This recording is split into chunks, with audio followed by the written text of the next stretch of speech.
막 소개를 받은 윤종식 디모데오 신부입니다. 제가 여기 온 이유는 여러분을 만나러 왔죠. 근데 누가 초대를 했으니까 왔겠죠. 그냥 제가 뭐 강의하고 싶어서 왔다고 할 수는 없고요. 우리 보좌 신부님이신 김광두 고수마 신부님이 또 제자이기도 하고, 같이 또 자전거도 여러 번 같이 타고, 우리 열심히 자전거를 잘 타요. 여기 와서 잘 타고 있는지 모르겠지만 그래서 그런 인연이 돼서 저를 초대를 했습니다. 또 오면서 저는 잘못 갈 뻔했어요. 맨 처음에 창5동보다는 창4동이라는 창4동 성당에 입에 배가지고 창4동으로 갈 뻔했어요. 제가 가끔 그런 사람들 있죠. 예전에 여기가 창4동 성당이었다면서요. 그래서 가만히 생각해 보니까 김광도 신부님이 창5동이라고 했던 것 같아요. 그래서 확인을 해봤어요. 이렇게 김광도 신부님이 딱 찍었더니 창5동으로 돼 있더라고요. 그래서 엉뚱한 데서 강의를 초대도 안 했는데 갈 뻔하고 그랬던 적이었습니다. 왜냐하면 같이 창동역에서 내리잖아요. 그래서 한쪽은 저쪽으로 올라오고 한쪽은 이쪽으로 내려오고. 제가 이제 출신이 상계동 출신이에요. 강 건너편에. 그래서 창동은 그래도 익숙한 동네 이름이라서 굉장히 친근감이 갑니다. 여기가 허벌판이었거든요. 여기 예전에. 여기서 이제 스케이트도 타고 썰매도 타고 이랬던 허벌판이었던 공간에 지금 여러분이 살고 있습니다. 물론 벌써 한 45년 전, 이렇게 40년 전 이렇게 되죠. 제가 오늘 하고 싶은 거는 여러분과 함께 미사, 여러분 늘 참석을 하고 있지만 좀 더 여러분이 미사 안에서 어떻게 하면 하느님하고 즐겁게 지낼 수 있을까? 그래서 저는 미사를 이제 하느님과 함께 지내는 놀이라고 좀 평가를 해요. 놀기, 하느님과 함께 놀기. 여러분이 잘 떠오르면은 함께 놀 때는요, 목적이 있나요? 노는 게 목적이죠, 그렇죠? 그 시간을 즐겁게 보내는 게 주 목적입니다. 그런데 거기서 또 중요한 게 뭐냐면 누구랑 지내느냐가 중요해요. 누구랑 놀고 있느냐. 보통 여러분이 놀 때는 친한 사람하고 놀겠죠. 왼수하고 놀지는 않죠. 꼴보기 싫은 사람하고 놀지 않죠. 그래서 중요한 거는 여러분이 아주 친근하고 늘 함께하고 싶은 대상하고 논다는 거예요. 그게 누구냐? 미사 때는 하느님하고 같이 노는 거예요. 그런데 이제 하느님하고 놀더라도 여러분이 놀이에도 항상 보면은 룰이 있어요. 규칙이 있어요. 그렇죠? 만약에 예전에 놀았던 거 생각을 하시면 술래잡기라도 그렇고 다방구 예전에 하셨죠? 요즘 아이들이 그거 할 수 있는지 모르겠지만 뭐 여성들은 보면 줄넘기를 하더라도 룰이 있어요. 이 룰에서 벗어나면 너 우리랑 놀지 마. 우리랑 함께 놀 수 있는 기본이 안 된 애야. 그래서 밖으로 나가게 되죠. 그래서 미사를 하느님하고 같이 노는 거라고 생각을 하더라도 룰은 있습니다. 순서가 있고 룰이 있는 거죠. 대신에 미사에 참석해가지고 무슨 어떤 결과를, 뭐 회사에서 어떤 일을 할 때는 결과가 있어야 되죠. 목적이 있어야 됩니다. 그런데 미사를 드릴 때는 목적은 없어요. 단 하나, 하느님하고 같이 지내는 거. 이게 가장 큰 적이에요. 함께 지내다 보면 내가 갈 길이 자연스럽게 보여요. 이게 어떻게 보면 하나의 누리면서 목표라고 할 수 있지만 미사에 참석함으로 해서 그 다음 단계로 넘어가야 되는 어떤 목적은 없습니다. 그래서 우선은 여러분이 어떤 룰이 있는가를 하나씩 살펴보면서 하느님과 어떻게 하면 즐겁게 놀 수 있을까를 한번 저하고 얘기를 해볼까 합니다. 십자성호하고 맨 처음에 들어가면 어떻게 미사를 드리면서 십자성호하고 성호경을 긋습니다. 또 기도 시작을 하면서 삼일체의 신앙에게 고백을 합니다. 여러분도 저 들어오면서부터 십자성호를 긋죠. 성부와 성자 성령의 이름으로. 어떤 사람은 이렇게 춤을 추듯이 막 이러면서 하는 사람도 있지만 기본적으로는 정확하게 그으려고 노력을 해야 됩니다. 그 이유는 뭐냐면 이게 벌써 신앙 고백의 동작이에요. 신앙을 고백을 하는 거예요. 그래서 여러분도 뭐예요? 십자성호를 긋는 사람 보면 저 사람 같은 신자네? 바로 알아보죠. 여러분이 김연아 선수를 신자로 알아볼 수 있는 거는 성호 긋고 딱 들어가는 거 보면서 저 김연아 선수도 신자네? 그러면서 이제 우리 가끔 이제 유럽이나 그다음에 그 중남미 선수들 보면 이렇게 경기장 안으로 들어갈 때 보면 다 성호를 딱 긋고 하죠. 예, 골을 넣더라도 성호를 긋고 정말 하느님한테 이렇게 바라보면서 하는 그런 모습을 보게 됩니다. 그래서 신자라는 것을 드러냄으로 해서 자기 신앙도 그것을 통해서 밝히고 있는 거라고 봅니다. 그래서 기도 시작부터 가장 먼저 시작한 거는 내가 삼일체를 하느님을 믿는 신앙이라는 것을 먼저 고백을 하고요. 그 다음에는요, 뭘 하냐면은 이것을 통해서 세례 베품을 위한 동작이지만 삼일체를 호명하죠. 이것은 원래는 세례 때 했던 동작 중에 하나였습니다. 그래서 2세기 성호경과 십자가 성호가 동반을 하고요. 그다음에 4, 5세기의 축복의 표지로 십자가를 어떤 대상에게 표시를 하는 걸로 합니다. 자, 여러분들도 가끔은 이제 예전에 저희 어머니를 보면 꼭 밥을 지은 다음에 뭐예요? 십자가를 커요. 그다음에 퍼요. 지금도 여러분이 그러신지 모르겠지만 이게 하나의 좋은 습관입니다. 밥에도 축복을 해주는 거예요. 그 먹는 사람도 축복을 먹는 거죠. 그래서 12세기에서는 이마, 입술, 가슴 십자 표시가 있었고, 그다음에 큰 십자 성호는 5세기 시작해서 13세기 널리 퍼지는 그런 역사적 과정을 겪게 됩니다. 그 다음에 이제 시부님이 하는 게 있습니다. 뭐냐면 주님께서 여러분과 함께 또는 사랑을 베푸신 하느님 아버지와 은총을 내리시는 우리 주 예수 그리스도와 일치를 이루시는 성령께서 여러분과 함께. 그래서 하느님과 그 다음에 성자 그리고 성령에 대한 세 분에 대한 언급을 시부님이 먼저 하십니다. 그래서 성부께서 하시는 일이 무엇인지를 이 앞에 벌써 얘기를 하고 있어요. 하느님 아버지는 뭘 하시는 분이에요? 사랑을 베푸시는 분이다. 그 다음에 성자께서는 뭘 주시는 분이? 은총을 내리시는 분이 바로 우리가 살아갈 수 있는 영적인 은총을 내려주시는 분. 그 다음에 성령께서는 일치를 이루게 하는 성령이십니다. 그래서 삼일체신 하느님께서 하시는 일들이 무엇인지를 처음부터 얘기를 해주고 시작을 해요. 우리가 삼일체에 대한 성호경을 구면서 고백을 하지만 그 다음에 그분들이 어떤 분인지에 대해서 시작부터 얘기를 해줍니다. 근데 그 다음이 굉장히 중요해요. 여러분과 함께. 이러면서 시부님들은 이렇게 손을 벌립니다. 이렇게 벌리면서 여러분과 함께. 이분들이 삼일체이신 하나님이 여러분과 함께 하기를 기원을 해요. 그러므로 해서 여러분은 뭐예요? 어떤 사람도 우리 설날에 보면은 세배를 이제 꼬마 아이들이 이제 세배를 하면은 덕담을 해주죠. 올해는 건강하거라. 올해는 뭐 시집을 안 갔으면 시집을 가거라. 이런 좋은 일이 많이 있으면 뭐 장가를 안 갔으면 장가. 뭐 아직 직장에 못 들어간 사람이 있으면 직장에 올해는 들어갔으면 좋겠다. 이런 식으로 좋은 일을 이루어지기를 기원을 합니다. 이걸 덕담이라고 하죠. 근데 우리 그리스도인들은 덕담의 한계를 넘어서 축복의 말을 해주는 거예요. 축복을. 뭐냐면 가장 큰 축복은 뭘까요? 축복의 원천이 되는 그 하느님이 함께하는 거가 가장 큰 축복이에요.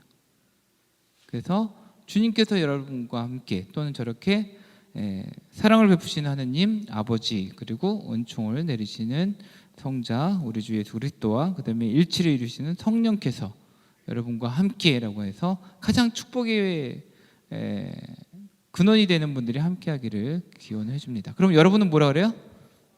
또한 사지와 함께. 여러분만 받기 뭐하니까 시민도 받기를 그렇게 그분이 함께하기를 기원하는 인사를 하게 합니다. 그래서 주님께서 너와 함께 계시기를 하면서 판관기 벌써 구약에서부터요 그런 인사들이 많았던 거예요. 그 다음에 록기에도 그런 얘기를 합니다. 가장 큰 은총과 축복의 말은 다른 게 아니에요. 대박 나기를 빕니다 이렇게 얘기하는 게 중요한 게 아니라 대박을 일으키실 수 있는 그분이 함께 있는 게 가장 좋아요. 건강도 하게 하고 영원한 삶도 주시고 그다음에 경제적인 풍요도 주시는 그분이 함께하는 것처럼 좋은 게 없죠. 그래서 이런 인사를 하는 겁니다.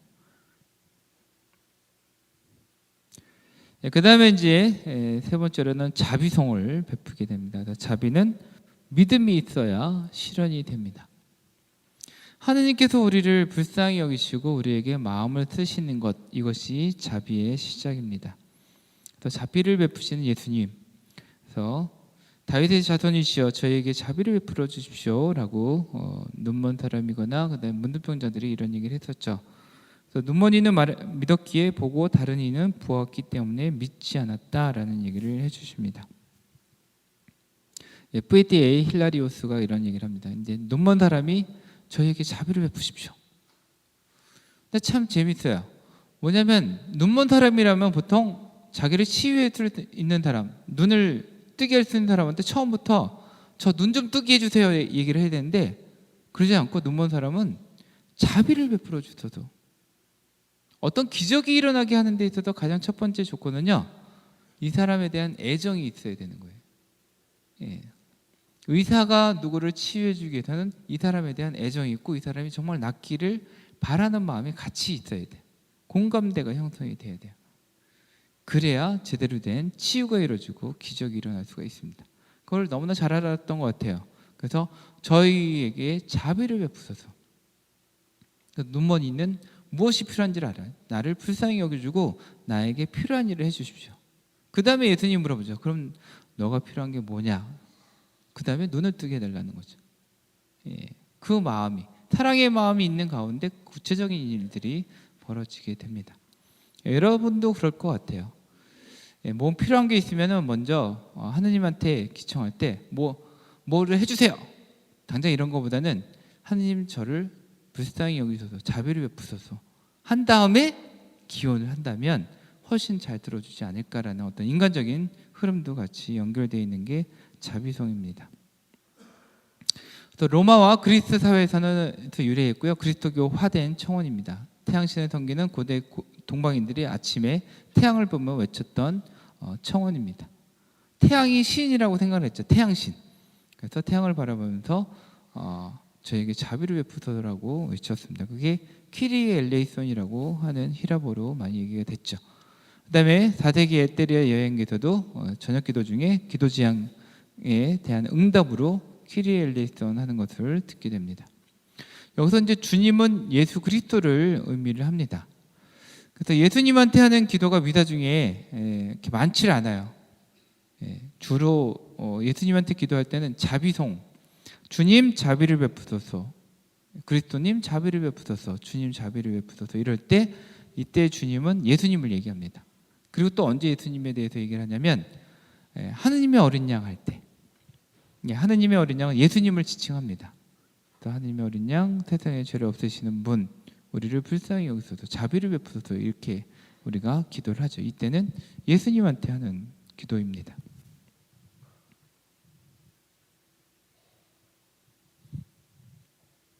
그 다음에 하는 게 이제 여러분 미사 때 대영광송을 합니다. 모든 기도의 끝은 영광송으로 마치게 되어 있는데 그건 구약에서부터도 그래요. 시편에서도 보면 1편부터 49편까지 하고 그 다음에는 영광 하나님께 영광을 드리는 걸로 이렇게 끝나고 항상 매듭이 끝날 때는 영광송. 그래서 여러분들도 뭐 기도할 때 보면 모임이 끝날 때는 항상 영광송으로 많이 끝내죠. 왜냐하면 이 모임이나 어떤 기도를 할 수 있도록 이끌어 주신 분들 그리고 우리를 은총으로 이끄신 분들은 그분들이라는 고백을 같이 하는 게 영광송입니다. 그리고 영광송보다 더 늦게 끝나는 게 성호죠. 예, 또 성호를 끝에 거요. 그러니까 시작과 끝에는 맨 끝에 성호, 십자성호고요. 그다음에 그 뒤에 그 십자성호 전에는 영광송으로 맺게 되어 있습니다. 근데 대영광송은 영광송이 커. 네, 마음을 크게 해서 그분에 대한 영광을 더 길게 나열을 하고 있습니다. 지극히 높은 곳에는 하느님께 영광, 땅에서는 그분 마음에 드는 사람들에게 평화. 누가 했던 대목이에요? 누가? 예수님이 탄생했을 때 하늘에서 누가 이렇게 외쳤죠? 천사들을 외쳤죠. 천사들. 예. 그래서 천사 찬미가라고 합니다. 그래서 누가복음 2장 14절에 나오는 구절입니다. 천사가 찬미를 하고 그 다음에 하느님에 대한 찬양이 들어오고 그리스도에 대한 찬양이 나오고 그 다음에 영광송으로 맺는 게 대영광송인데요. 이것은 굉장히 오래전부터 시작이 됐습니다. 보통 한 3세기부터 교회가 하느님한테 이런 영광을 드리는 노래를 불렀다라고 되어 있습니다. 그래서 초기 교회에서는요, 하나님에 대해서 뭘 계속 요청하는 게 아니라 하나님한테 감사드리고 영광을 드리는 게 기본적인 하나님께 대한 기도구나라고 생각을 하면서 지냈던 거죠. 예, 여러분은 어때 기도할 때 어떻게 하시나요? 처음부터 하지 않나요? 주님, 저에게 돈이 없습니다. 돈 좀 어떻게 대박 나게 해주세요. 또는 이제 자녀들 걱정을 많이 하죠. 자녀들이 만약에 대학을 마쳤는데도 직장이 없어요. 그러면 당연히 직장을 얻게 해달라고 기도할 수밖에 없죠. 그게 나쁘다는 게 아니라 그동안 하느님이 나에게 베풀어 주신 사랑도 기억을 하시고, 그 다음에 하느님이 우리에게 영원한 생명이라는 걸 기본적으로 약속을 하셨잖아요. 그리고 여러분은 그걸 믿고 있고, 그렇다면 저에게 그런 영원한 생명에 대한 희망을 주셔서 감사합니다. 제가 부족하지만 거기에 들어갈 수 있도록 허락해 주십시오라는 기도도 함께하는 게 좋지 않을까 생각이 듭니다. 또 이런 시장 예식을 통해서 우리가 하느님이 그다음에 예수님을 통해서 줬던 그 만찬, 최후 만찬을 통해서 사랑을 베풀어 주시는 미사에 본격적으로 들어가게 됩니다. 그래서 그러기 위해서 필요한 게 뭐냐면 참된 참회예요. 불평이 아닌 이웃이 되기. 하느님과도 이웃이 되지만 내가 사랑하는 사람과도 참된 이웃이 되기 위해서 준비하는 것이 바로 시장 예식입니다. 그래서 참된 회개, 메타노에인이라고 하는 그리스어에서 나오긴 했는데요, 방향을 전환하는 거예요. 시장 예식의 가장 중요한 거는 자비를 베풀고 그 다음에 영광을 드려야 되는 분들은 누구냐? 하느님이다. 왜? 그전에는 이렇게 방향을 바꿔야 되는 이유는 그전에 세속에 살 때, 그냥 일상에서 살아갈 때 많은 경우에 뭐예요? 영광이 나한테 오기를 바라요. 영광이. 그렇죠? 아닌가요? 예. 영광이 누구한테 가기를 바라요? 하느님한테. 평소에도 그러면 어마어마하게 거룩하게 살아가고 있는 건데, 많은 사람이는 어떻게, 예를 든다면 어떤 일을 하면 누가 나를 알아주기를 바라요. 여러분이, 우리 자매님들은 열심히 음식 만들면 남편이나 아이들이 맛있다라고 얘기해 주면 더 신이 나서 하죠. 그러니까 알아주기를 바라요. 누구나 그래요. 근데 어떤 사람은 정말 기도 속에 사는 사람들은 어떻게 해요? 이렇게 맛있도록 해준 것도 하느님의 은덕이다.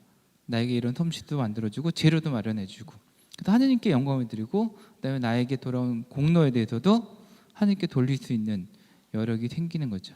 평소에 우리가 살아갈 때 그러지 못해요. 그래서 시장 예식을 하면서 정말 영광을 받고, 그다음에 우리가 자비를 입어야 되는, 자비가 필요한 사람이라는 것을 인식하게 하는 게 시장 예식의 기본적인 의미입니다. 그래서 여기서 보면 누구예요? 이 꼬맹이 뭐라고 있죠? 잘 안 보이나요? 멀리 있어서. 구두 닦기예요. 구두 닦기.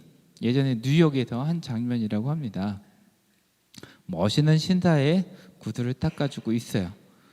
여기서 이제 뭐냐면 맨하튼에서 있었던 일인데요. 맨하튼에서 저 구두 닦기 소년이 저 아저씨가 타고 온 차를 열심히 보고 있었대요. 눈을 힐끔힐끔 보면서. 그러니까 뭐예요? 저 아저씨가 아저씨에게 질문하죠. 아저씨, 저 차는 아저씨가 탄 거예요? 그러니까 아저씨가 이렇게 대답을 합니다. 아니, 우리 형이 사준 거야. 예, 너도 그런 형이 있으면 좋겠지. 그러니까 이 아이가 뭐라 그랬냐면, 아니요, 나는 그런 형이 되고 싶어요. 동생은 다리가 불편해서 걸을 수가 없거든요. 많은 사람들은 뭘 받는 걸 되게 좋아해요. 그런데 여기서 뭐냐면 베푸는 사람. 참된 이웃은요, 뭐가 되게 잔뜩 있어서 여유가 생겨서 주는 게 아니라 마음 자체가 베푸는 마음을 지녔을 때 누구에게나 이웃이 될 수가 있어요. 예전에 173번지라고 그래서 상계역 앞에 예전에 그 판자촌 같은 게 쭉 있었습니다. 예. 거기 이제 제 친구도 살고 그래서 거기 봤는데, 거기는요 서로 나누어 먹을 수밖에 없는 구조예요. 왜? 골목도 조그매서 이 집에서 이제 만약에 불고기를 하잖아요. 냄새가 쫙 퍼져요. 그리고 지나가면서 이 집 맛있는 거 하네 하고 한 소리씩 해. 그럼 어떻게 돼요? 이 주변 사람들한테 조금이라도 다 나눠줘야 돼요. 어쩔 수 없이 나눔을 해야 되는 그러면 어떻게 해요? 다른 집에서도 뭘 맛있는 걸 하면 다 나눠주는 거예요. 그래서 서로가 이웃되는 게 굉장히 가까웠다라는 얘기를 해요. 즉 오히려 가난한 사람들끼리는 이웃되기가 쉬워요. 뭐 보여줄 것도 없고 내세울 것도 없기 때문에 좀만 있으면 같이 나눠주는 거예요. 네, 그런 사랑을 먼저 시작하는 것이 미사를 시작하는 하나의 준비된 마음입니다. 그렇게 마음을 준비한 다음에 시작하는 게 처음에 말씀 전례죠. 말씀이 사람이 되시어 우리를 구원하시고 양육하신다. 예. 말씀이 우리를 양육해요. 예, 여러분 우리나라 이제 예전에 사자성어에 보면 금목자옥이라는 게 있죠. 예, 먹을 가까이 하면 검은 먹을 가까이 하면 검어지는 거예요. 반대로 하얀 거 가까이 가면 하얗게 하겠죠. 예, 제가 지난 봄에 우리 신학교에 제가 신학교에 지금 있는데 벚꽃들이 많이 있었고 그다음에 라일락도 막 피고 그러는 거예요. 근데 제가 좋아하는 거는 라일락 향이 너무나 진하고 좋은 거예요. 그래가지고 라일락 나무 밑에서 한참을 있었어요. 하고 큰 숨도 쉬고 그럼 혹시 내 몸에 라일락 향이 묻어서 전달되지 않을까? 예. 그래서 나는 향기가 안 나지만 향기 나는 나무 밑에 있으면 향기가 나겠죠. 그래서 움직였더니 실제로 제가 그렇게 해서 강의실에 가면 학생들이 시부님 무슨 향기가 나요 그러는 거예요. 제 향기는 아니죠. 예, 근데 라일락 향기를 옮겨줄 수는 있죠. 그런 것처럼 좋은 말씀을 들으면 좋은 말씀을 전해줄 수가 있어요. 그리고 좋은 말씀으로 다른 사람도 도와줄 수가 있어요. 그런데 반대로 머릿속에 안 좋은 생각만 잔뜩 있어. 그럼 어떻게 해요? 다른 사람한테 좋은 얘기가 안 가요. 하느님은 우리에게 좋은 것을 주려고 무척 노력을 하십니다. 특히 가장 좋은 거를 주려고 해요.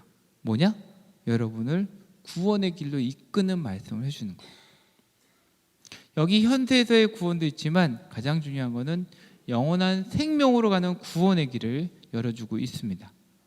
그것을 어디서 밝혀주느냐? 말씀 전례에서 그것을 밝혀주고 있죠. 그래서 능력의 말씀, 인간을 변화시키는 말씀입니다. 예수님께서 하시는 말씀을 통해서 사람의 마음을 바꿔줘요. 그런데 실제로 하는 예수님이 선포하는 그 구원의 말씀 그리고 성경을 통해서 우리에게 해주는 하나님의 업적 이런 것들이 선포가 되는데 모든 사람이 다 바뀌느냐? 아니에요. 여러분 늘 매주마다 독서 듣고 복음 듣고 강론 듣죠? 근데 여러분이 많이 바뀌나요? 가끔 가끔. 근데 가끔이라도 바뀌는 게 굉장히 중요합니다. 근데 본인이 자주 바뀌려면 그만큼 준비를 하셔야 돼요. 준비된 사람들은 잘 바뀔 수 있어요. 예를 든다면 하늘에서 비가 내리잖아요. 비가 오면은 예전에는 저희 어머니가 이제 이래서 제가 이제 뭐 초등학교, 중학교 이렇게 고등학교 때 보면 비가 오면은 뭘 했냐면 빗물을 받으라 그래요. 지금 그런 생각을 안 하죠. 왜? 그래서 엄마 왜 빗물을 왜 받아야 돼? 그랬더니 저 빗물을 가지고 빨래를 하면 빨래 때가 잘 져라는 얘기를 하시더라고요. 그래서 늘 빗물을 받는 거예요. 굳이 이제 뭐 세탁제를 사용하지 않아 세탁제를 되게 적게 사용해도 빨래가 잘 지더라고요, 진짜로.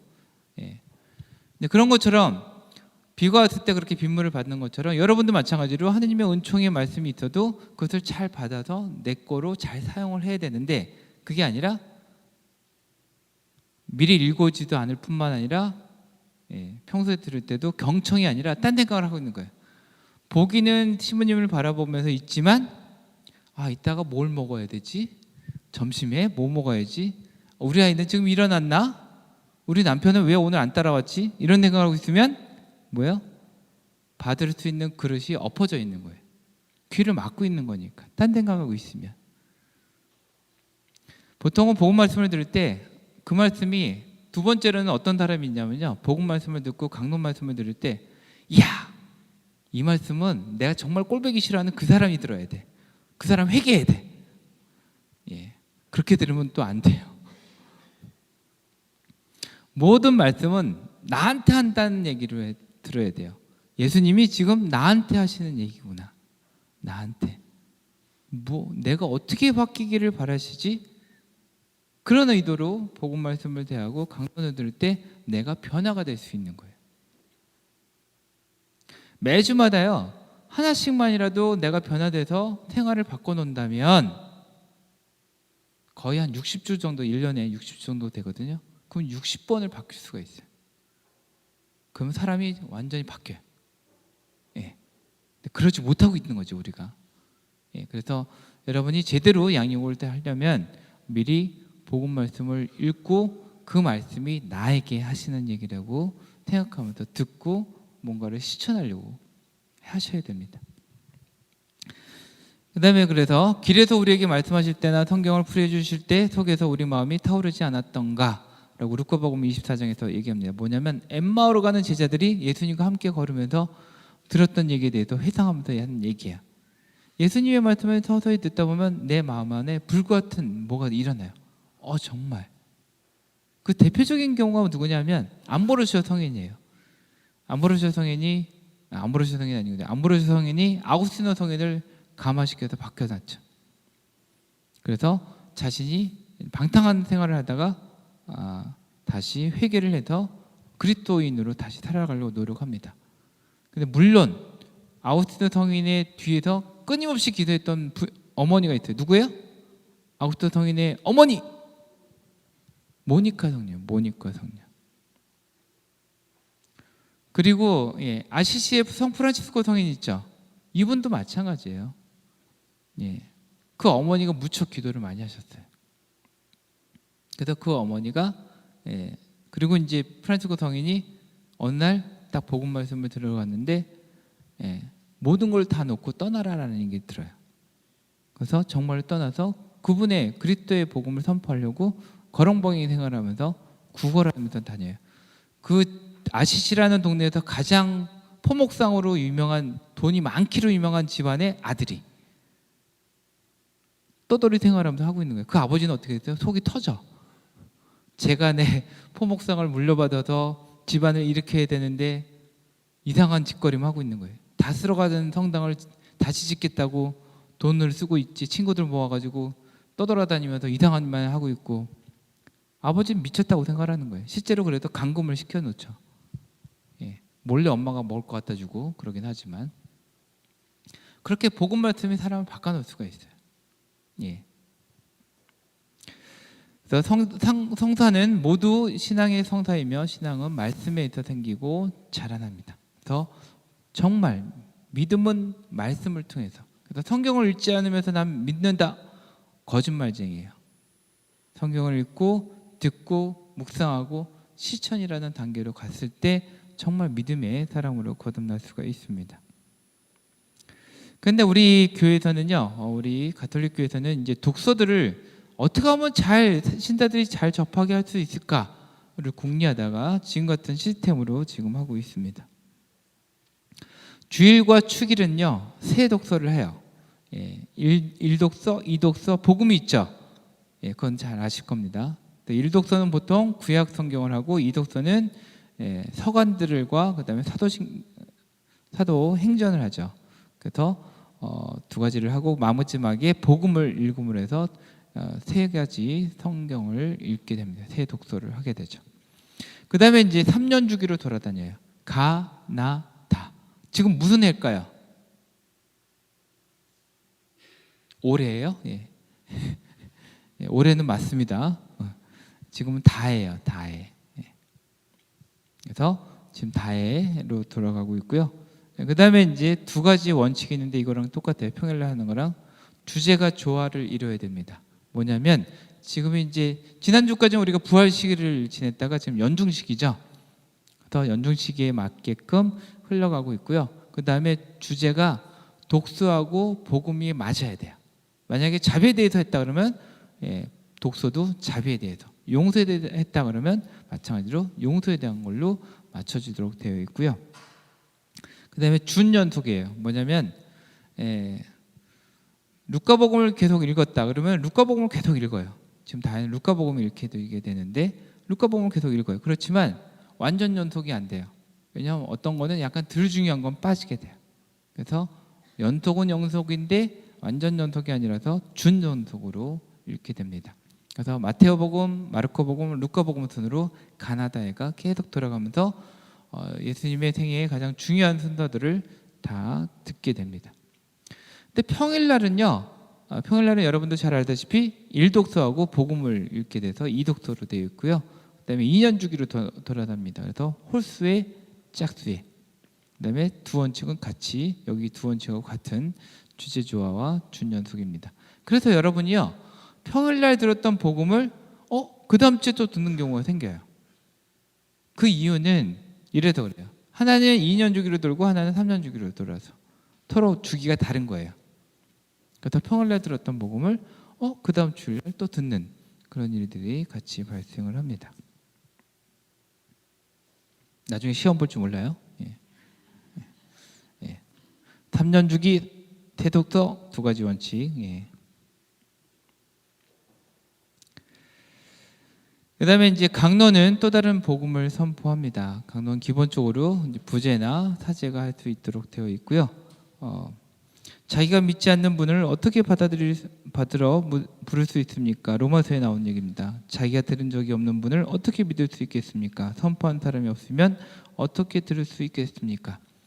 예수님에 대해서 누군가 얘기를 해줘야 되고 그분이 누군지를 설명을 해줘야만 제대로 된 예수님을 파악을 할 수가 있습니다. 그래서 강론이 필요한 거예요. 성경만 읽고서는 제대로 이해가 못 될 때가 있거든요. 독서자가 독서를 마친 다음 주례는 기도를 올리도록 권하고 이 훌륭한 말씀을 본받도록 촉구를 했습니다. 초기교에서도 설명이 있었던 거죠. 그리고 이제 이 말씀을 선포하는 장소는 기본적으로 독서대입니다. 그래서 독서대는 말씀의 식탁, 그 다음에 이 제대는 성찬의 식탁이라고 얘기하죠. 그래서 말씀을 먹고 양육을 하는 곳이고 여기는 성취와 성혈을 통해서 여러분이 양육을 하는 곳이 성찬의 식탁인 제대입니다. 더 강론은 강론자 라고 하고 성경을 강론자는 강론자의 자기 인격과 그 다음에 성경 그리고 전례 중에 대화를 통한 성령 체험의 길로 이끌어줘야 됩니다. 보통은 이제 강론을 할 때 저희들이 그 시험님들도 가끔 실수하는 경우가 뭐냐면 성경의 말씀을 얘기를 해줘야 되는데 자기 얘기를 하는 경우가 있어요. 자기 얘기. 내가 중요하게 생각하는 것들을 쭉 풀어서 얘기를 하는 경우가 있어요. 포인트는 성경이어야 돼요. 그리고 기본적으로 듣고 있는 여러분, 우리 신자들이 어떻게 들어서 잘 이해할 수 있도록 도와줘야 됩니다. 여기서 만약에 제가 이제 막 저 이태리에서 10년 공부했다 그래서 이태리 말을 자꾸 설명하고 있으면 어떻게 되겠어요? 못 알아듣죠. 우선은 여기서 듣는 사람들이 이해할 수 있는. 그리고 여기서 제가 공부한 게 이제 전례학이죠. 제가 전례학을 10년 동안 공부했는데 막 거기 신학자들 얘기를 자꾸 해요. 유명한 신학자들. 그럼 여러분이 알아들을 수 있을까요? 못 알아들어요. 그런데 여러분이 살고 있는 이 창동에서 벌어졌던 일들을 얘기해. 그럼 금방 이해가 되죠. 창동역에서 뭐 했는데 그러면 금방 알아들어요. 그래서 그런 것처럼 여러분이 듣고 있는 회중을 중심으로 얘기를 해줘야 됩니다. 이것이 강론자가 해야 되는 조건이죠. 그래서 여러분이 체험의 길로 갈 수 있도록 하느님 만날 수 있는 체험으로 갈 수 있도록 이끌어줘야 되고요. 여기서 이제 말씀 선포의 장소를 제가 이렇게 두 가지를 했는데 예전에는 5세기부터 약 10세기 사이에는 복음 때하고요 독서 때가 두 가지가 구분이 되어 있었던 때가 있었어요. 그래서 하나는 독서를 읽었고 하나는 복음을 읽었던 곳이 있습니다. 그래서 제가 이제 이걸 설명하려고 그러는데요. 여기가 복음 때인데요. 여기 밑에 보면은 빈 약간 회색빛에 대리석을 딱 새겨놨어요. 그냥 빈자리를 채우기 위해서 세운 게 아니고요. 의미가 있어요. 기본적으로 복음은요. 가장 큰 복음은 부활 선포예요. 예수님이 부활하셨다. 그래서 여러분도 부활할 수 있습니다. 이게 가장 큰 기쁜 소식이에요. 그렇죠? 예수님이 부활하지 않았다면 여러분한테도 영원한 생명에 대한 기회가 없어져요. 왜?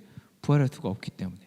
근데 예수님이 부활하심으로 해서 우리도에게도 부활의 영광이 올 수 있구나 라는 희망을 갖게 되는 거예요. 그래서 복음의 가장 큰 기쁨은 부활에 대한 선포입니다. 그래서 부활초 때는요, 부활을 선포하는 곳에 옆에 있어야 돼요. 그래서 부활초 때가 이게 부활초 때인데요. 예, 우리나라는 대부분이 이 제대 옆에다 두는데 요즘 자꾸 제가 이제 본당가마다 할 때마다 좀 저기다 제대가 중심이 아니라 복음 선포하는 곳에 부활초 때가 가 있어야 된다. 그래서 지금 자꾸 이제 변형을 시키고 있는 상황이에요. 그래서 명동성당에도 제가 얘기를 했어요.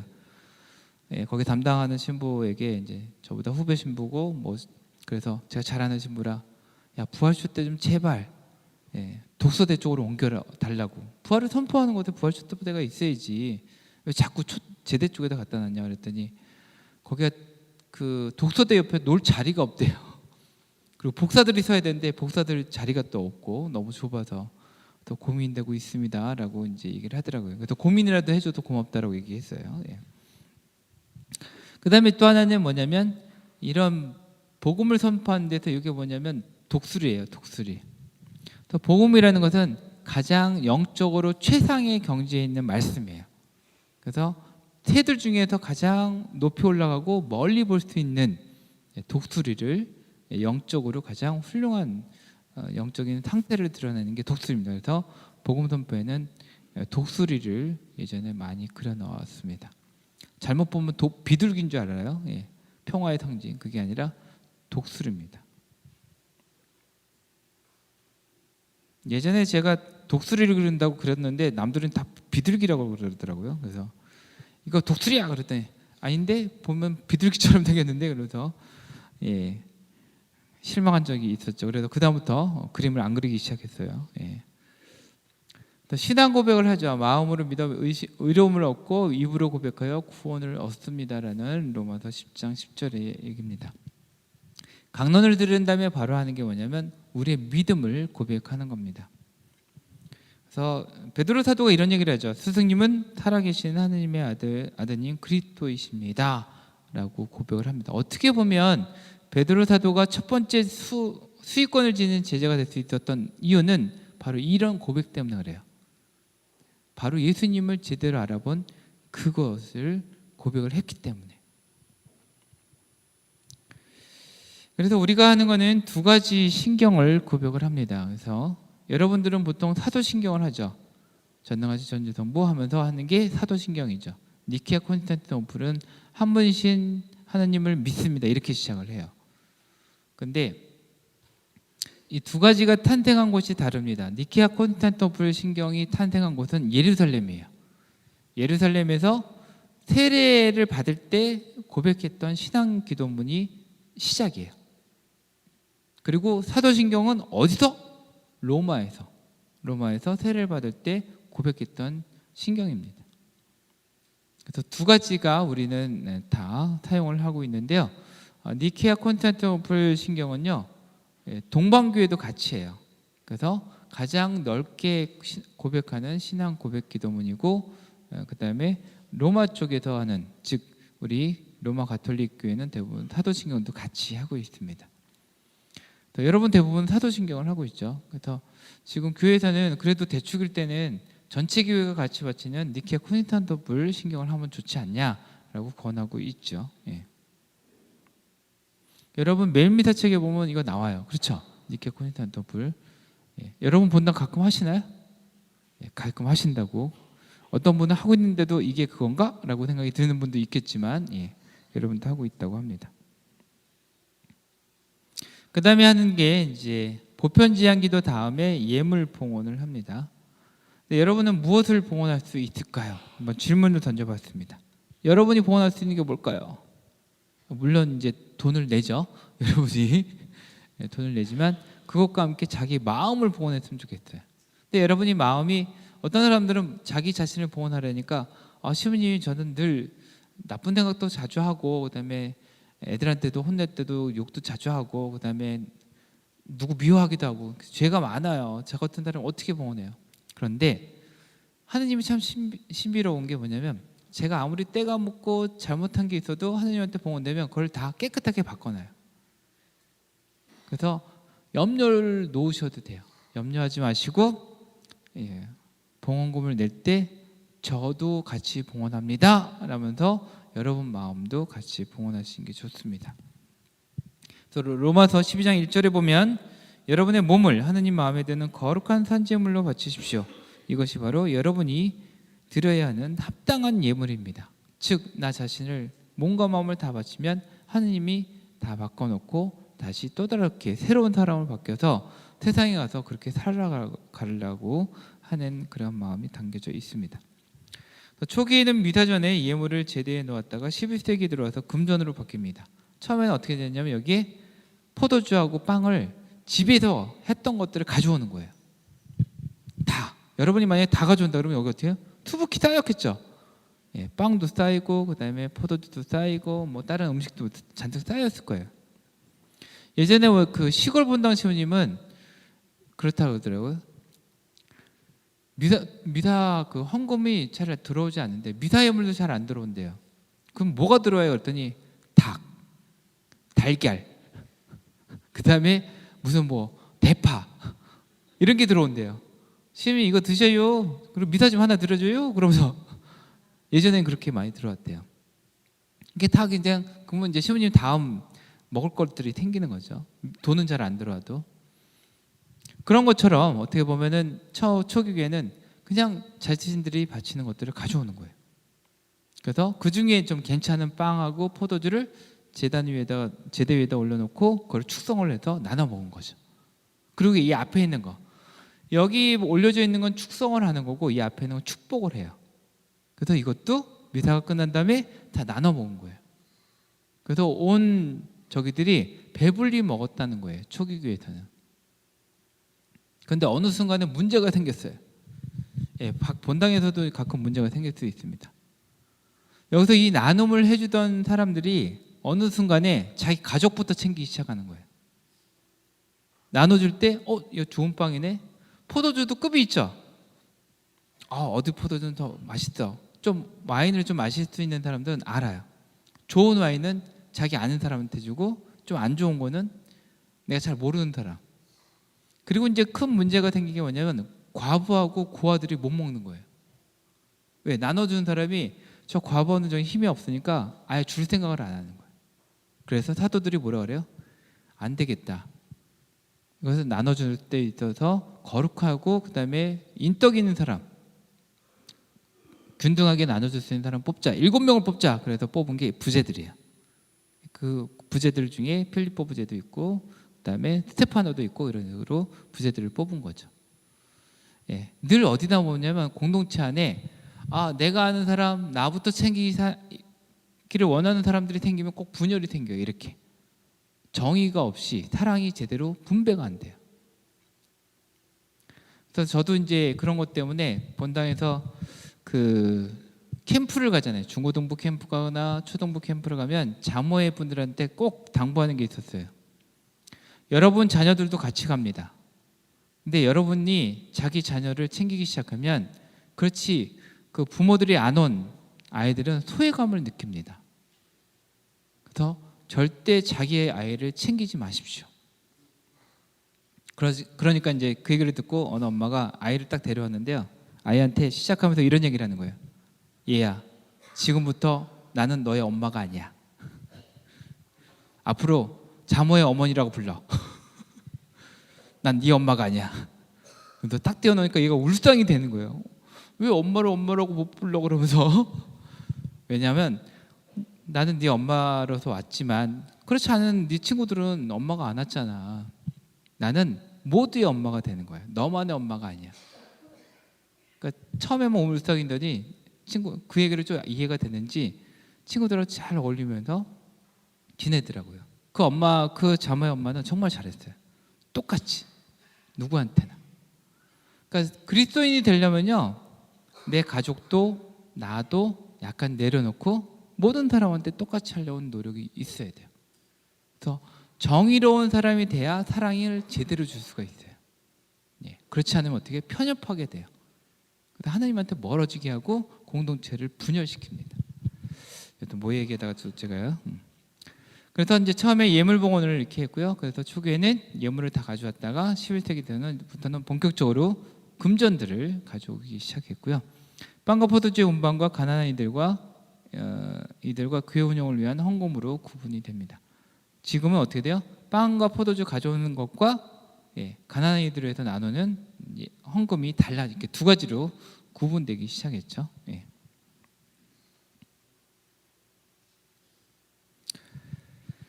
봉헌은 자신의 복을 위함이 아니라 사랑의 계명을 이행을 하는 겁니다. 봉헌하는 것은 자신의 복이 아니라 정말 내가 있는 것을 나누는 작은 사랑의 계명을 이해하는 겁니다.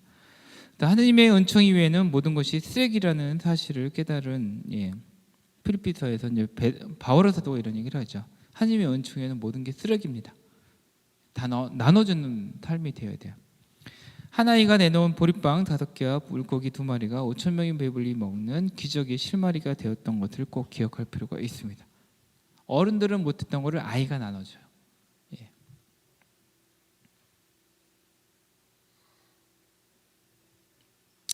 그러면서 이제 뭘 시작하냐면 감사송으로 여러분이 시작이 되는데, 감사송의 대학구에서는 주님의 현존과 그분께 마음을 다해서 감사를 드리는 기쁨을 나누는 게 바로 감사송의 대학구입니다. 그 보시면은 주님께서 여러분과 함께, 이거 똑같이 아까 미사 시작 때 했던 부분이죠. 그다음에 마음을 더 높이 주님께 올립니다. 마음을 더 높이. 그래서 보시면 여기서 보면 손과 함께 우리의 마음도 하늘에 계신 하느님께 올리세라고 에가서에서 얘기를 했습니다. 뭐냐면 예전에는 기도하는 자세가 손을 이렇게 벌려서 하늘을 보면서 하는 기도 자세였어요. 이게 기도하는 사람의 자세였어요. 그래서 그것을 지금 누가 하고 있냐? 사제들이 하고 있는 거예요. 여러분을 다 대표해서 여러분의 기도를 모아서 하나님께 봉헌하는 사제직을 받은 사람들이 그걸 하고요. 여러분은 이 사제한테 기도를 쏘죠. 그래서 합장을 하고 사제를 향하도록, 보통 하늘을 향하도록 되어 있습니다. 손합장을 할 때도 좀 잘할 필요가 있어요. 손합장할 때 힘이 빠져서 이렇게 내리면 뭐예요? 제가 가끔 얘기하는 똥침 자세가 돼요. 앞사람 잘못하면 똥침을 누를 수 있는 자세가 돼서 손합장을 할 때는 가슴 높이에서, 그다음에 엄지손가락, 오른쪽 엄지손가락이 왼쪽 엄지손가락 위로 올라가서 X자가 돼야 됩니다. 왜냐하면 오른손이 항상 우선권을 지니고 있어요. 성경에서도 보면 예수님이 하늘로 올라가서 하느님의 어느 쪽에 앉아 계셔요? 오른편에 앉아 계시죠. 그리고 예수님이 십자가에 달렸을 때 어느 쪽에 있는 도둑이 의인으로 판명을 받았죠? 오른쪽이에요. 그래서 항상 오른쪽을 우선으로 둡니다. 그래서 예전에 중세 시대에는요, 왼손으로 뜨는 사람은 사제가 못 됐어요. 왼손잡이들은 아예 악마의 손이라고 해서, 결핍된 거, 뭐가 잘못된 거, 그렇게 생각해서. 근데 지금은 그렇지 않죠. 왼손 뜨는 사람이 더 머리가 똑똑하다고 뭐 그러기도 하죠. 근데 하여튼간 그거는 오른쪽이 더 우선권을 지니고 있기 때문에 그런 얘기를 합니다. 그래서 마음을 더 높이 주님께 올리고요. 그다음에 우리 주 하느님께 감사합시다. 그래서 마땅하고 옳은 일입니다라고 여러분이 대답을 합니다. 우리가 정말 해야 되는 거는 마음을 더 높이고 하느님께 감사를 드리는 것이 신앙인의 기본 자세라는 것을 확인해 주는 대화구라고 할 수가 있습니다. 그 다음에 이제 감사의 내용을 감사송이 하고요. 그리고 거룩하시도다를 합니다. 거룩하시도다, 거룩하시도다, 호산나 이러면서 환호를 합니다. 그런데 여러분이 거룩하시도다는 여러분이 거룩해서가 아니라 거룩해지고 싶은 열망이 담겨 있다라고 볼 수 있습니다. 근데 이 거룩함에는요, 몸과 정신과 영혼이 함께 같이 거룩해져야 돼요. 몸과 정신과 영혼이. 그래서 생각도 바라야 되고 영혼도 하느님과 함께하고, 그다음에 몸도 거룩하게 다뤄야 돼요. 함부로 다룰 게 아니에요. 그래서 좋은 얘기를 하고 그다음에 좋은 자세와 태도를 지니고 있을 때 거룩한 사람으로서 향기가 납니다.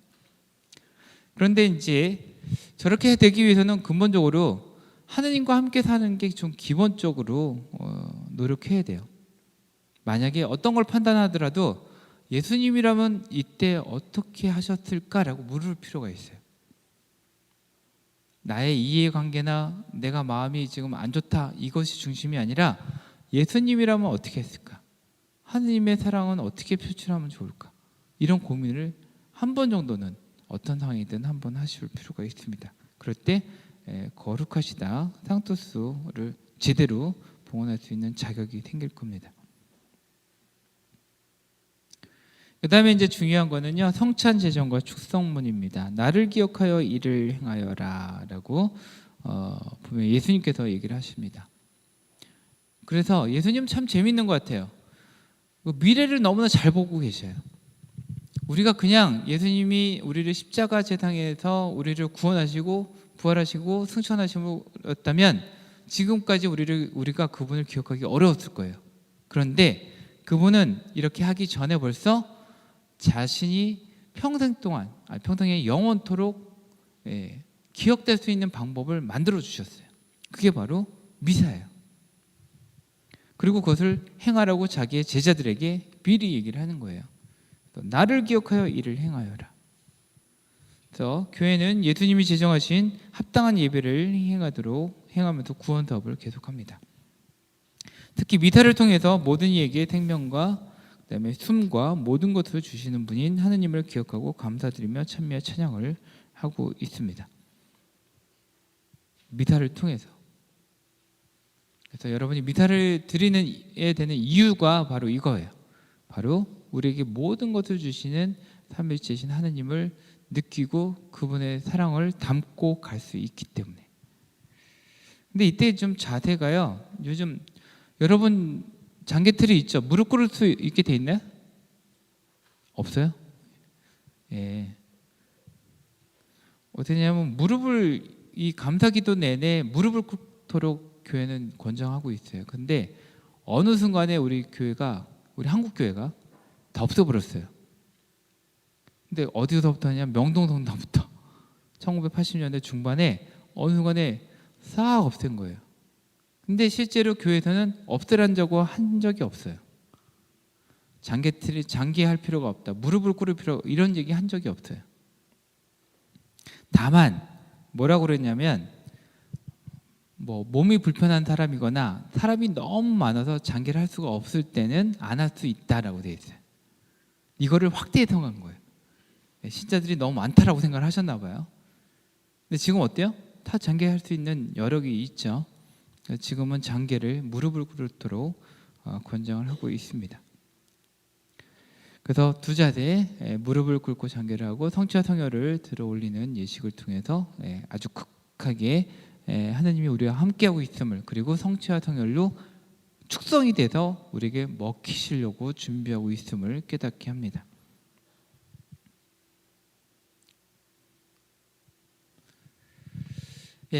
그래서 이제 뭐냐면 신앙의 신비화하면서 인간적인 신뢰를 넘어서서 초월적인 신앙으로 넘어갑니다.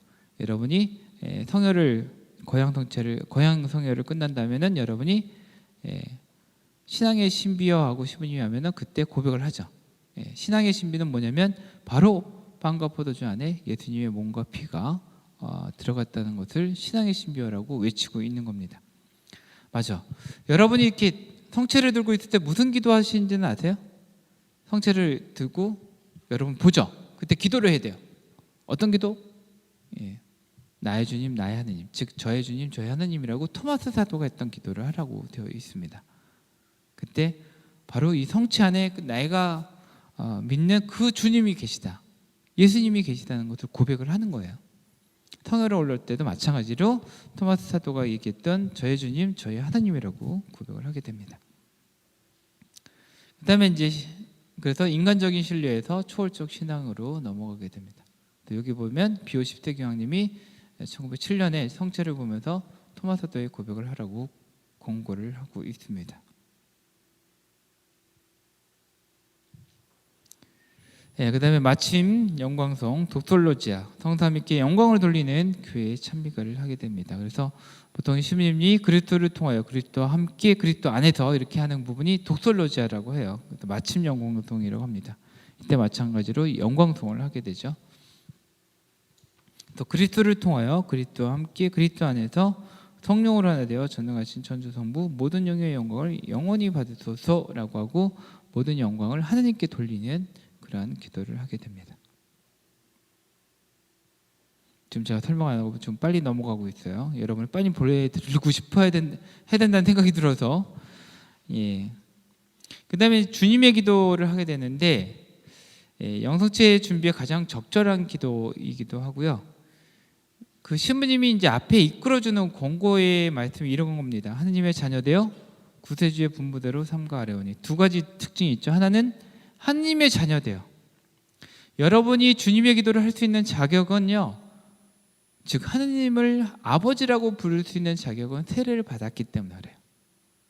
세례를 받지 않았으면 하느님을 아버지라고 부를 수 있는 자격이 없어요. 왜? 세례를 통해서 새롭게 태어나야 돼요. 그래서 예전에는 초기 교회에서는 뭐냐면요, 그 예비자 있죠. 예비자분들은 주님의 기도하기 전에 다 나가야 됐어요. 왜? 하느님을 아버지라고 부를 수 있는 자격이 없기 때문에. 그래서 예비자들은 다 이제 나가십시오, 다음에 봅시다 이러고 다 내보냈어요. 그러니까 말씀의 전례까지만 하고 다 내보낸 거죠. 저는 지금도 그럴 필요가 있다라고 생각이 들어요. 예. 왜냐하면 예비자들은 영성체도 못 하잖아요. 그렇죠?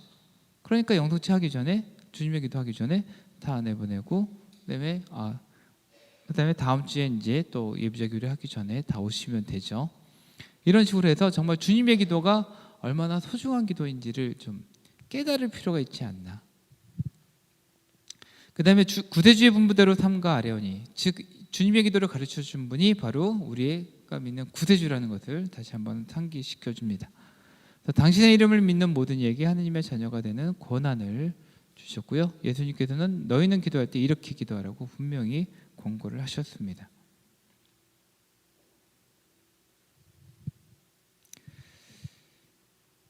그래서 너희는 먼저 하나님의 나라와 그분의 의로움을 찾아라. 그러면 이 모든 것도 곁들여 받게 될 것이다 라고 합니다. 그래서 디다케에서는요, 세례받은 교우는 날마다 3번 주님의 기도를 하도록 되어 있습니다. 3번. 여러분 몇 번 하시나요? 주님의 기도 하루에?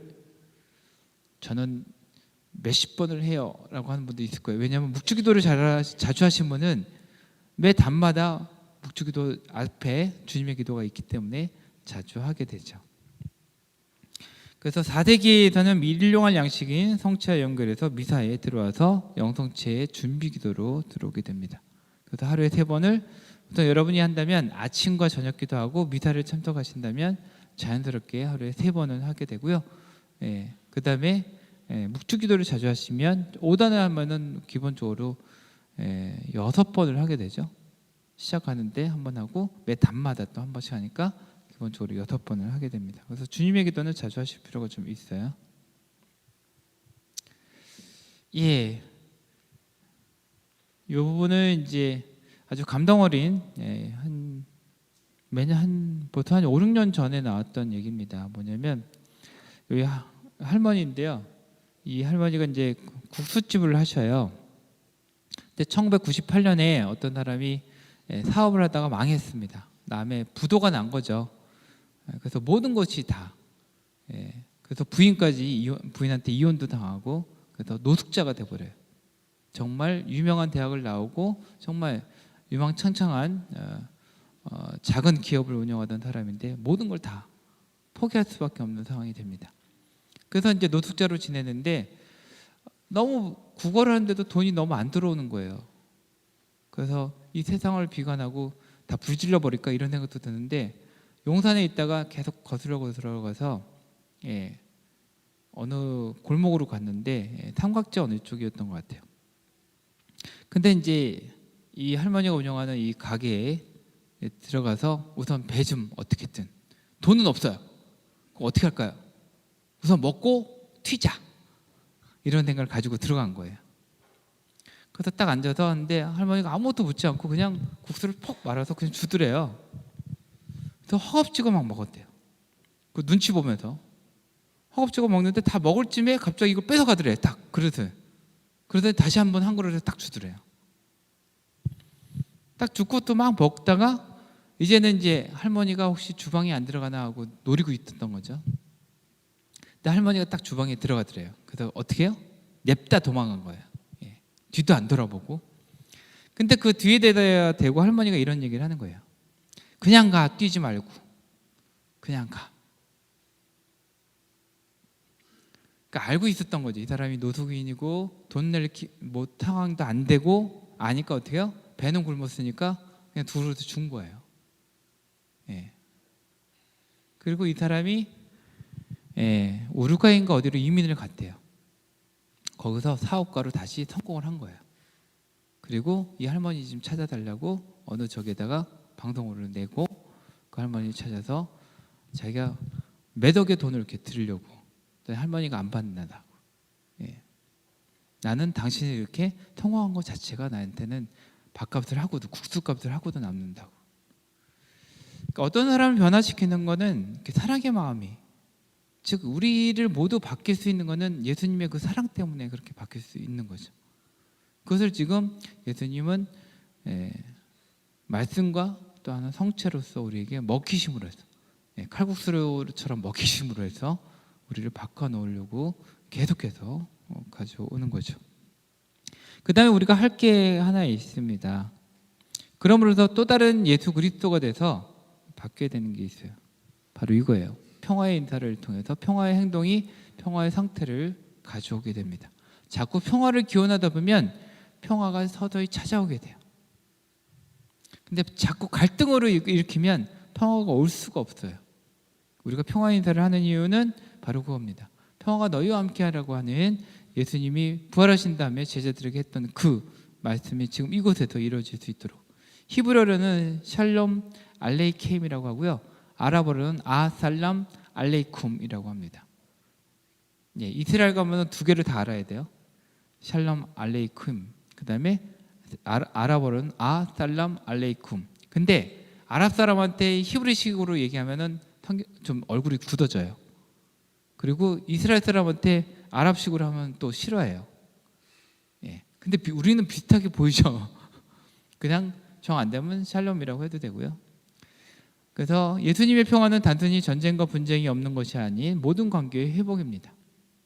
그래서 장례 때도 평화 인사를 하도록 공고를 하고 있습니다. 여러분은 잘 안 하죠. 우리 서울교구는 잘 안 하더라고요. 근데 교황청에서는 자주 하라고. 왜? 우리가 죽는 순간에도 가장 바라는 건 예수님이 바랬던 그 평화를 바라는 거예요. 그렇죠? 그래서 죽는 순간에 죽은 사람 앞에서도 우리가 서로가 이 죽은 사람도 하느님과 예수님을 만나서 그 평화를 누릴 수 있도록, 그리고 우리 안에서도 예수님이 바랬던 그 평화가 있기를 같이 기원합니다. 그리고 당연히 유가족에게는 위로의 말을 건넬 수 있는 기회이기도 합니다. 더 나에게서 배우고 받고 듣고 본 것을 그대로 실천하십시오. 그러면 평화의 하느님께서 여러분과 함께 계실 것입니다. 그다음에 마지막으로 요것만 하고 나눌까 합니다. 빵 나눔은 또 다른 사랑을 낳습니다. 요 그림이 2014년에 용인시 제1초등학교 가을 운동회에서 있었던 일입니다. 요 아이가 좀 특이하죠. 연골 무혈 성증을 앓는 아이예요. 그래서 뼈가 잘 안 자라는 거예요. 이상한 쪽으로 자라는 거죠. 이 아이가 운동회 하면서 1등을 해본 적이 있을까요? 한 번도 없는 거예요. 그래서 이 친구가 제일 달리기를 잘하는 친구래요. 근데 이 결승전을 앞에 두고 한 20m 밑에서 딱 쓰더래요. 그리고 다른 친구들한테도 저 뒤에 꼴찌로 오는 우리 친구를 기다리자라고 얘기를 한 거예요. 그리고 같이 손잡고 결승전을 통과하는 사진입니다. 그래서 이 아이들은 늘 꼴찌를 하던 친구를 열등하는 사람이 아니 그냥 친구로 볼 줄을 아는 거죠. 남들은 쟤는 안 돼. 늘 열등한 아이, 이상한 아이, 아픈 아이. 근데 이 같이 지내는 친구들은 그냥 친구인 거예요. 상태가 어쨌든 상관없이 나에게 소중한 친구. 우리가 평화를 이룩하는 가장 첫 번째는 모든 사람을 나의 친구, 똑같은 사람, 존중받아야 되는 사람으로 생각하면서부터 시작이 됩니다. 예수님이 우리를 똑같이 대하듯이, 누구는 공부를 못하니까, 누구는 건강하지 않으니까, 누구는 부자가 아니니까, 그런 거 없이 똑같이 한 사람 한 사람이 다 소중한 하느님의 자녀라는 생각에서 우리를 위해서 돌아가신 거죠. 그리고 부활의 희망을 주신 겁니다. 그것을 계속 얘기하는 게 뭐냐면 미사 때 계속 복음 말씀을 전하고 그다음에 성체 성혈을 여러분에게 먹힐 수 있는 존재로 우리에게 먹히고 있는 거죠. 이게 바로 미사의 핵심입니다. 그래서 해야 되는 게 뭐냐면 그런 하느님한테 예수님한테 감사를 드리는 거예요. 감사합니다. 오늘도 당신이 우리에게 먹히시는군요. 그래서 그 감사한 마음을 지니고 어떻게 해요? 저도 당신처럼 살아가려고 노력할게요. 그런데 문 밖으로 나가자마자 싸워. 왜? 주차 때문에. 많은 분당에도 좀 그 문제예요. 왜냐하면 내 차를 맡고 있는 다른 차가 주인이 늦게 오면 짜증내잖아요. 그럼도 한마디 툭, 왜 이렇게 늦게 나와? 그러면 저 사람도 아니 막 기도한다니 뭐 그 모양이야? 이렇게 가면 서로 이제 말다툼이 시작이 되는 거죠. 그러니까 우리가 뭐냐면 여기서 들을 때는 다 거룩한 사람처럼 보여요. 근데 딱 나가면 다시 세속인으로 확 바뀌어. 즉 예수님을 모시고 간 사람이라면 예수님의 마음을 지니고 기다릴 줄 알고 그다음에 다른 사람에게도 좋은 말을 해줄 수 있는 그러한 여유를 지녔으면 하는 마음이 듭니다. 여러분 이 시간까지 잘 들어주셔서 감사하고요. 무엇보다도 이제 견진이라는 거는 성령을 통해서 은사를 받았다고 하지만 그 성령을 통해서 더 중요한 거는 신앙인으로서 세상에 살아갈 수 있는 준비가 됐다는 표현이에요. 그래서 여러분이 견진을 받으면 어른이 됐다고. 세례는 아이로 태어롭게 태어났다면 견진은 이제는 어른으로서 그리스도인으로 세상에 가서도 떳떳하게 내가 가톨릭 신자라는 것을 드러낼 수 있어야 됩니다. 그래서 식사 전후 기도를 좀 잘하셨으면 좋겠어요. 다른 친구들이랑 가서 신자가 아닌 사람들하고 같이 가더라도 떳떳하게 성호를 거주시기 바랍니다. 어떤 사람은 직장에서 제가 물어봤어요. 식사 전후 기도 잘하냐 그랬더니 하긴 한대요. 그래서 하긴 한다는 게 무슨 뜻이지? 그랬더니 배꼽에다 한다는 거예요. 배꼽에다. 식탁 밑이니까 안 보여. 그래서 속으로 하고 식사를 해요. 그래서 왜 자꾸 이렇게 성호를 제대로 안 걷냐 그랬더니 창피하고 또 하나는 나같이 잘 못 사는데 가끔 화도 내고 욕도 하고 이러는데 술도 막 마셔서 실수도 하고 그러는데 이런 내가 가톨릭 신자라 그러면 가톨릭 신자가 다 욕먹이는 거 아니냐고, 욕먹는 거 아니냐고. 괜찮다고. 과감하게 긋고 남이 뭐라 그러면 야 너 같은 게 무슨 신자야 그러면 내가 신자라서 이 정도를 타는 거야. 그렇지 않으면 개판이었어 라고 얘기를 하라고 그랬습니다. 그러더니 그 다음에 와서는 심리 제가 제대로 걷어요. 근데 신기한 일이 벌어졌대요. 네가 그렇게 신자였어? 그래서 어떤 어려움이 있으면 자기 보고 기도를 해달라는 거예요. 내 지금 아들이 어디가 아픈데 너 기도하는 사람이잖아. 기도 좀 해줄래? 전에는 못 느꼈던 건. 그리스도인들은요 드러내면 그런 요청이 와요. 그럼 과감히 기도를 해주면 돼요. 평소에 기도 안 했더라도 주목경은 알잖아요. 성호 긋고 그래 누구누구 아들 아픈데 좀 도와주십시오 라고 기도를 하신다면 하나님이 얼마나 이쁘게 볼 거예요. 견진성사를 하신 분들은 다른 사람에게도 바로 그런 구원의 은총과 그다음에 성령의 은총을 베푸는 그런 사람으로 거듭나는 그런 과정입니다. 여러분 모두가 잘 그런 과정을 거치셔서 올곧은 그리스도인으로 거듭나실 수 있도록 저도 함께 기도하겠습니다. 마침 기도 따로 있나요? 우선은 강복을 같이 드리겠습니다. 모두 일어나 주시기 바랍니다. 성부와 성자와 성령의 이름으로 아멘. 사랑이신 주님, 저희들에게 늘 은총을 베푸는 성자를 성체와 성혈로 베풀어 주시고 무엇보다도 성령으로 이끌어 주고 계십니다. 여기로 불러주신 당신께 감사드리고 저희들이 견진성사를 잘 준비해서 당신의 사랑으로 거듭 잘 태어날 수 있도록 도와주소서. 주님께서 여러분과 함께 전능하신 전주 성부와 성자와 성령께서는 여기 모인 모든 이에게 강복하소서. 성부와 성자와 성령의 이름으로 아멘. 감사합니다.